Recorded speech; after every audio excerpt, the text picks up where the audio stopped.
Hello, camera chatters. We're trying this again. We actually did do this at 7 p.m. Eastern Time, and it definitely did not work. We don't know why, but we're just learning. Anyway, I'm Jim Selleck, and I'm here with my erstwhile companion in conversation, which is the exact same words I said before, Yeah. Thomas Nicewinder. And we are going to now show you the splash screen. Normally we would tell you what we're going to talk about today, but that's all totally out the window now. We threw away the script before, now we're throwing away the non-script. And now we're like nondescript. Oh, that was pretty good. Yeah. So now this is where we do our theme song. Oh, we get another crack at the theme song. Camera Chat. It's the greatest streaming show in the world ever. Okay. By far. Okay. Well, I think we went a little bit too far there, but we can sample that, and we'll stay tuned. In place of the static graphic, we'll have this really cool animation. And you're going to love it. You're just going to love it. That's why you have to come back. Not for us, not to listen to us natter on. Just to see the animation. Yeah, that's right. It'll be done with Sharpies, not crayons. Sharpies indeed. So, Tom, you're on now. Hey, yeah. And hopefully somebody is watching. Well, I hope if you are, let us know. I'm trying to get it right here. I did see a feed for a second. I'm not seeing anything right now. Why? I don't know. But anyhow, I hope you're out there. If you are out there, you can actually go to my Facebook page if you want. Not just can just go to and see if you can say, hey guys. So what we talked about earlier was, do I need a new camera, right? And we discussed, have I outgrown my old camera? Do I want to spend money on the new camera? Do I have money to spend? Do I just like to spend money on equipment? Which, we talked about gear acquisition syndrome, which is gas. I want the newest, and that's makes I'm pretty sure it was a different acronym the last time you said it. I think it is gas. Gear acquisition. If I'm wrong, you can feel free to correct me. Yeah. I know you will. Okay. But yeah, we just talked about, is my older Nikon good enough, or my older Canon, or my older Olympus, and does it still do the job? I guess we talked about that, right? We talked about maybe instead of getting a new camera, get better glass. Someone's coming in and out, that's why it's kind of something shiny. Ooh, wait, squirrel. So yeah, he's not distractible, really. Yeah, right. So anyhow, yeah, Jim. Questions for me, maybe or not? I know. This is like second round, so I'm trying to freshen it up. But you never saw the first one, so you wouldn't know the difference. This went so well at 7 p.m. It was like clockwork. It was probably the best show that has ever been produced and ever in the world. Ever. Like the song goes. Yeah. We'll come up with a better theme song too, with maybe a little jingle in there. A little jingle, yeah. We might play some guitar. Tom, you play guitar, don't you? Used to. That's the very off the wall question, isn't it? Yeah. Well, I used to play. It did all right. Okay. Now it'd be like, whatever. I can play the triangle. How about that? The triangle, yeah. Or maybe more cowbell. More cowbell. I'm not going to go with that. As Jim is all right. Well, some of the fun stuff that we talked about earlier was, as you say, as people ask the question, do I need a new camera? And one of the areas we brought up is how extremely good quality the phone cameras have become.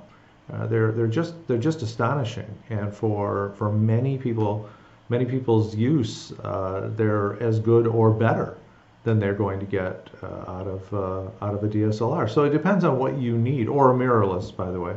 And that's going to be my big conflict, I think, over the coming months, is trying to decide, because I'm a DSLR guy, and Thomas has gotten into the mirrorless now. And I've been in the mirrors for a while, quite a few years. Quite a few years in the mirrorless. Wow. Yeah, quite a few since the early Fujis. Yeah. So I'm really behind, but I am as photography, as being a photographer goes, I'm more of an enthusiastic amateur. Not at the professional level that my companion inhabits. I think I would say you're not professional level, because we're two different boats, if you want to call it. You know what I mean? You do one thing, I do the other. I don't know anything about the video thing or the movie thing and all that. So we're both, equal. I don't think is there really a professional level, What makes you professional? We'll talk about that. We can talk about that now. No, that is a good point. What is the difference between an amateur and professional? Amateur and professional in photography. Yes, and it's a well, what's the right word? It's getting past my bedtime. What makes you professional? So, it's not the camera, let's put it that way. It is not, I can't answer it right now in the correct. So, it's not the $10,000 camera that makes you professional. 45 minutes ago, he had the perfect words. Did. Every word was just flawless. It just dropped like pearls. It was beautiful. Maybe more like road apples, but anyhow. So we were like back to where we were about the new camera thing. Do I need a new camera? And by the way, I'm checking the Facebook page and I can see you guys. There's a delay. We have quite the delay between our what I see and what you guys are seeing. So the new camera, do I need one? We talked about, and we will talk about, did I outgrow my camera, which I think I said earlier. So does a camera do what I need it to do? If it does and it's serving your needs, awesome, right? So if you want to invest in something new, maybe newer lenses, or maybe a wide angle lens, or maybe a fisheye lens or a telephoto. It depends on what you like to take pictures of. If I'm taking pictures of birds and wildlife, I might want a nice telephoto lens. If I'm taking pictures of landscapes, I might want a wide angle lens. If I'm taking pictures of the grandkids and just having fun with my camera, 9 times out of 10, the lens that comes with the camera, kit lens they call them, are fine. Kit lenses are built well nowadays. Back in the day, I've been doing this for years. Some of the kit lenses weren't so hot, but nowadays with computers and all this, it's hard to find. Any camera nowadays is a good camera. If you compare to, like we were talking earlier about the old D700, which is still a beast, and the old D300 are still wonderful cameras, and they're like, 12, 14 years old. Yeah. And I have a D700. And it's a great camera. It's a beast. And now there's a new D750, now the new D780, and all this and all this. This is Nikon. Same thing with Canon. The old Canons, you can get a Canon 5D Mark I for like under $500, and it's still a great camera. Cameras, it's out to another analogy besides the food thing I was talking about earlier.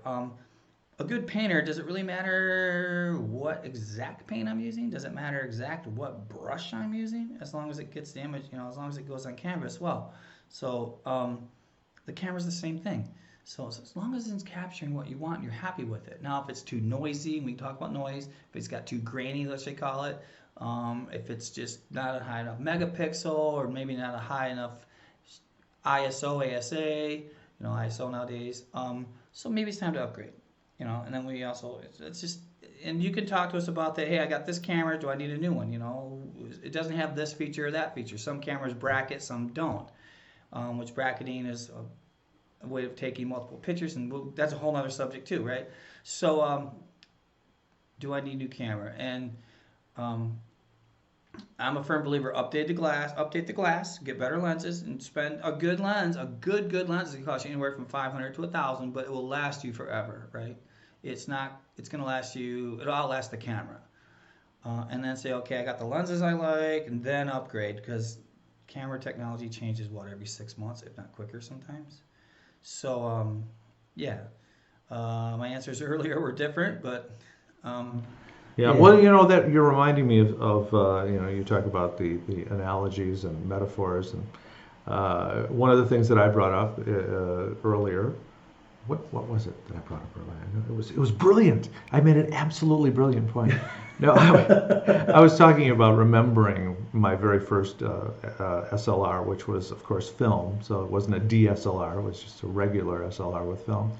And I was so excited to get this camera, and I was so humbled and humiliated and disappointed because I just could not take good pictures with it in the manual modes at first, even though I had read some books and articles and it was but the most humiliating thing was it had an automatic setting, and it always looked wonderful. It was just perfect.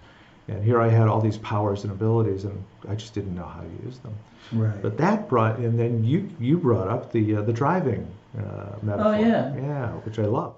Yeah, so what I was talking about earlier is like, when I learned how to drive a car and I was taking driver's ed back in the mid 70s, I learned on an automatic, that they didn't put me in a stick, they put me in automatic, and that's kind of the same thing with cameras, Start in auto, learn the camera, understand the camera, and then kind of move forward from there, right? Learn how to shift the gears, learn why I want this and that.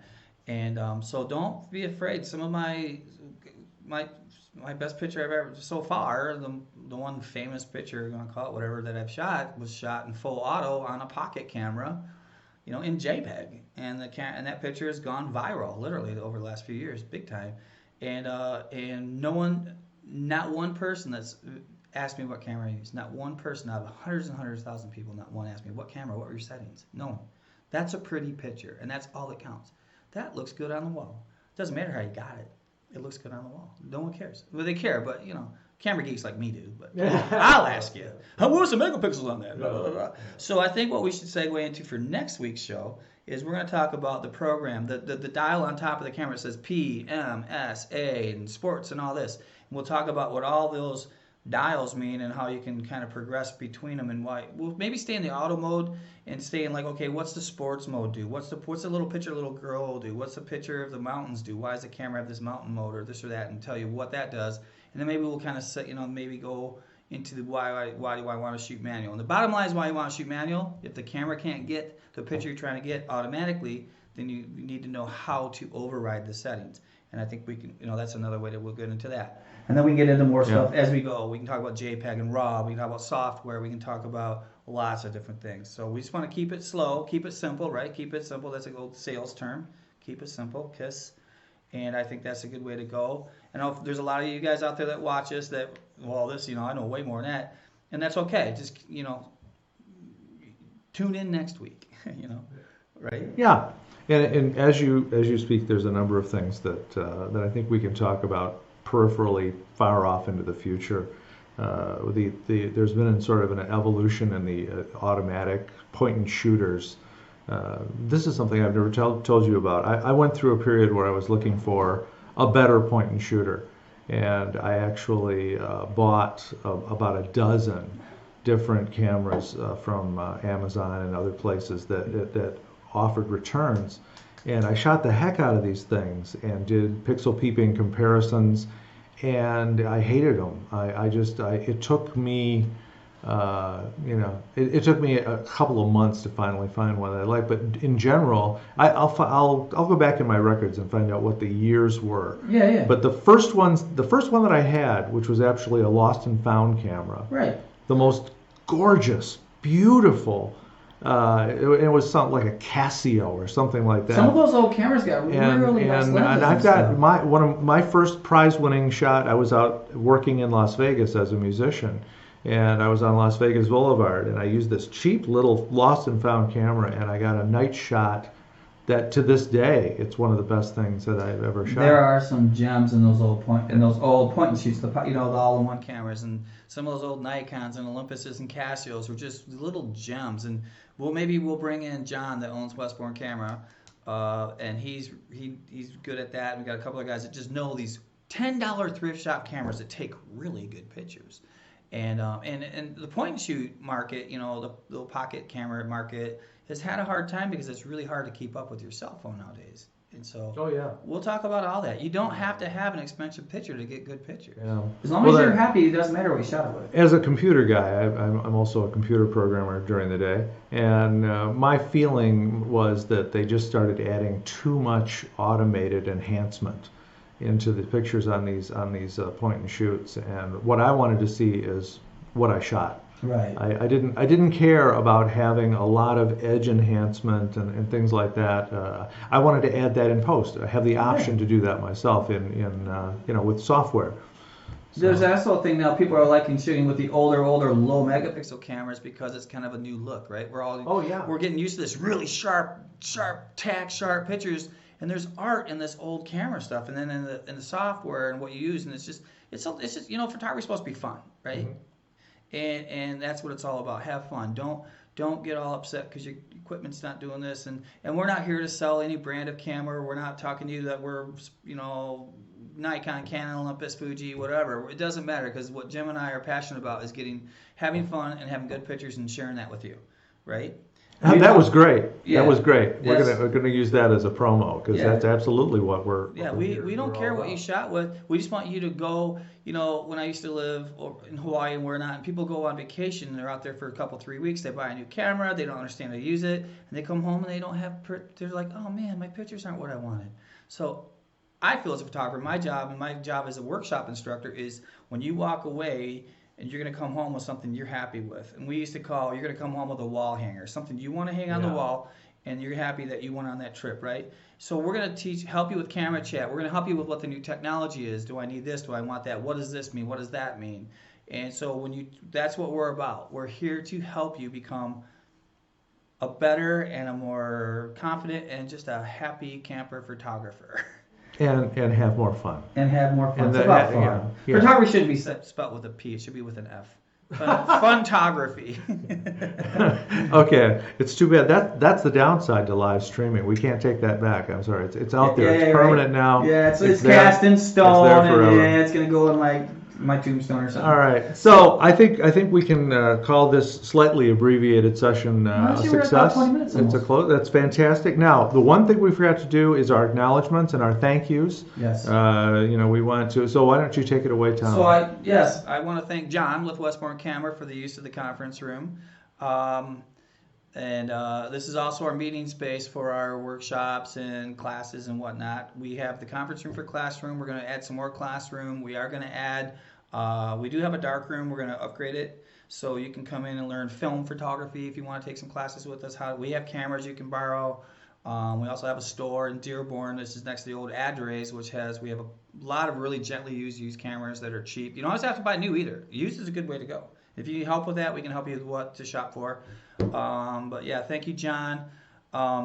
We will be doing down the road as we get all our glitches figured out. We'll be doing some live feeds from like locations and stuff too, right? Yeah. Yes, we I'm will. looking forward to that. And we're the software that we're using to produce the show.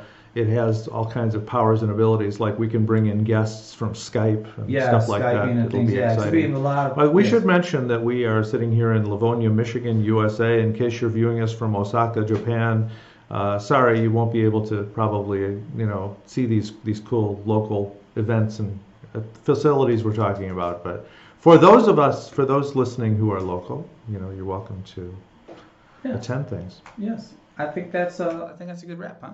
I think it is. So yes. that concludes show number 2 for the year 2020 of Camera Chat. And we should be out of here if I find the right button.